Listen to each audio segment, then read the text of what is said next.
Hi everybody. I've been having a great time making these Burp pads. So since I've been asked to do a couple of tutorials, I thought I'd start with this one. I've made them several different ways. Some are all flannel on both sides, and some are flannel and minky. Some are flannel and cotton. Some are flannel and diaper fabric. And then some are all of that. Like this one, I have a lining in the middle with the diaper fabric. So it's just a matter of what you want to do, how you want to do it. Now, I use this. This is the pattern that I used. It's from Sewveryeasy, and this is my favorite one. Then I also cut a pattern from my granddaughter's Burp pad. This is a 16 years ago one that we used for her. So I cut a pattern on that one. And I made this one out of flannel on both sides. And I've already washed this one. So I wanted to see how the flannel and flannel washed up. So they all work good. It's just a matter of which one you want to make and which one you prefer. Now personally, I like these. My daughter likes these better with the soft cotton and the flannel. I kind of like the diaper fabric. I like the minky, so, you know, I like all of them. So I'm going to show you how I made these, and you can decide for yourself which kind you want to make.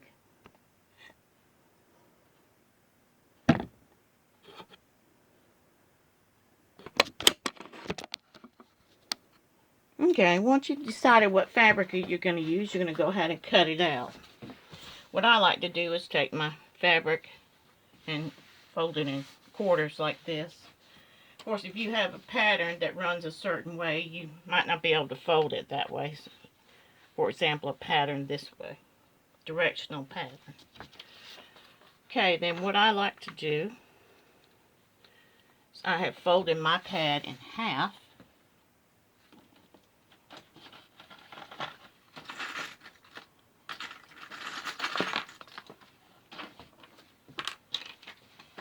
And I like to take these little clips, hold my pattern down. And sometimes I draw it out. If you want to draw it out, you can draw it out and then cut it. If you want to use your rotary cutters, you can rotary cut it. If you want to cut it with your scissors, which this is what I usually do.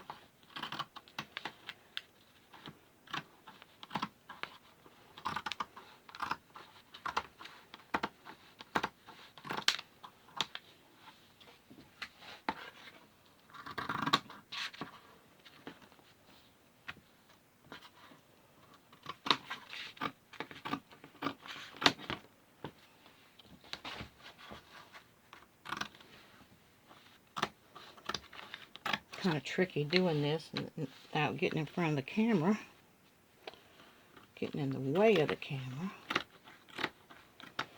But I think you get the general idea of how to do this.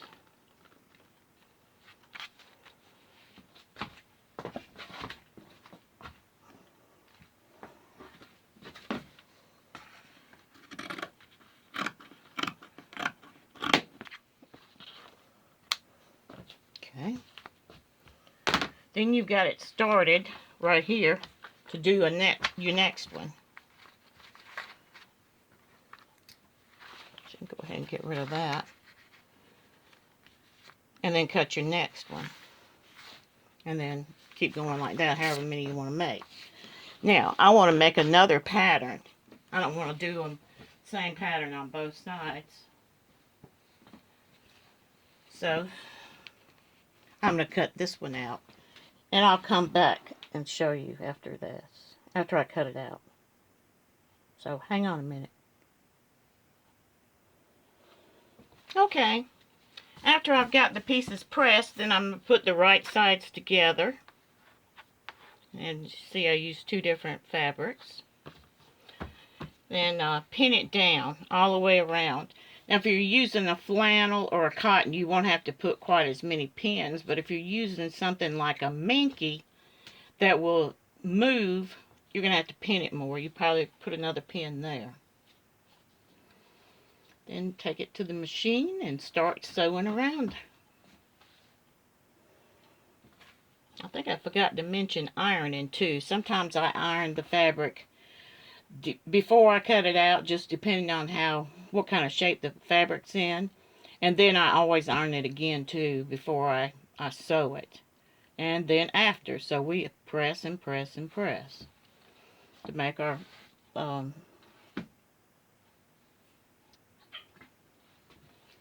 Now before we go to the sewing machine with it, I also check on both sides of the fabric if it's any pieces that maybe need to be trimmed around a little bit here. Don't quite match up because they're not going to come out exactly the same.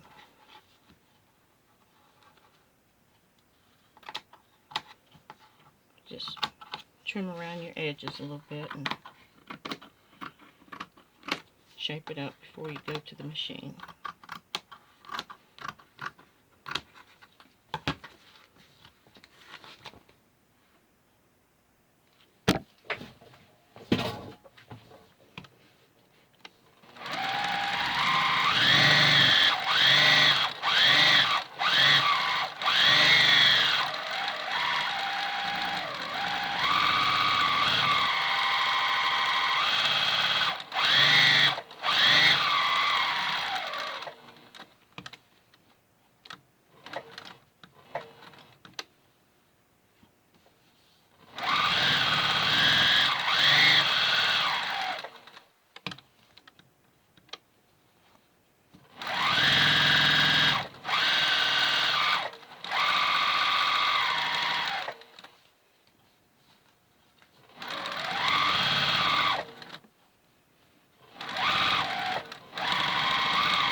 Now some people will have a heart attack going over the needles, but as long as you have your heads up this way and you're not sewing way up here, you can usually sew right over the needle. You're not likely to break a needle. Okay, then you're going to pull out all your pins.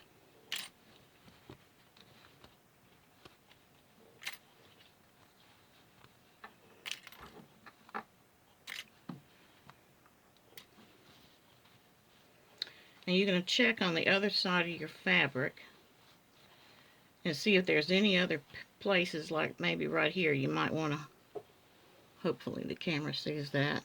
Might not be quite close enough, so I might take a little bit of a seam right there.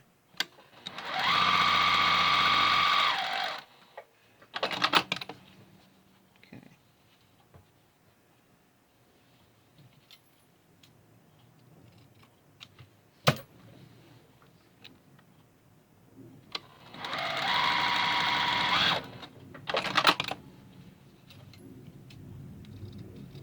Then you're going to clip around your corners. And every place that there's a curve, see if the camera's getting this. You're going to clip about 1/4 of an inch apart.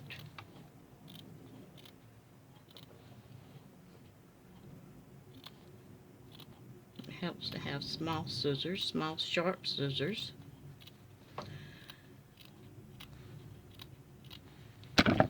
And just clip around all your curves on both sides. Flip it over on this side.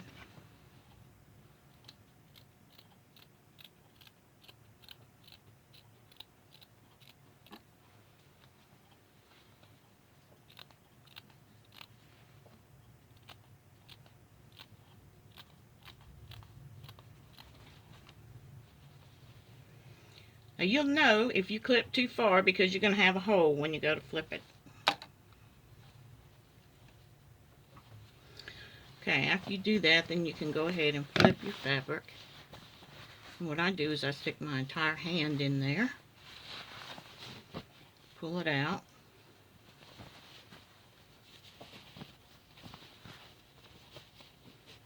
punch it with my fingers as much as I can.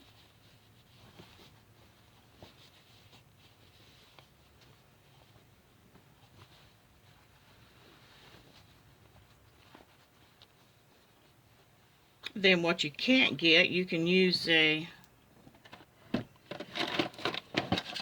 one of these sticks right here that comes in batting. Use something like that. It's nothing but a chopstick. You can use that, or what I use, and I can't find mine.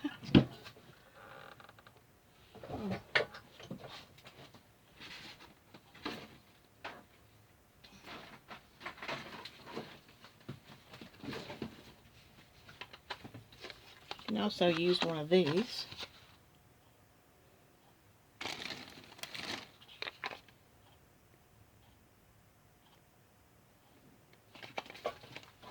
Now, where is my turner?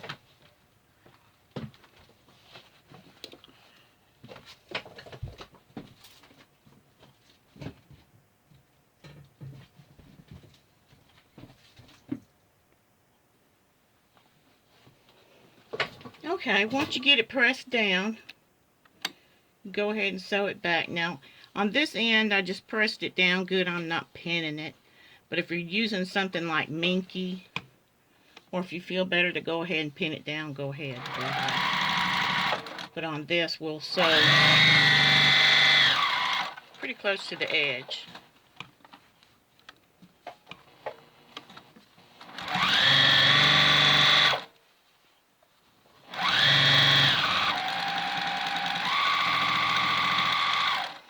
I'm using the regular needle that, the presser foot that came on here, and some people use one with a guide on it. I'm just using my presser foot as my guide to trim around the edge. So you use whatever you feel comfortable using.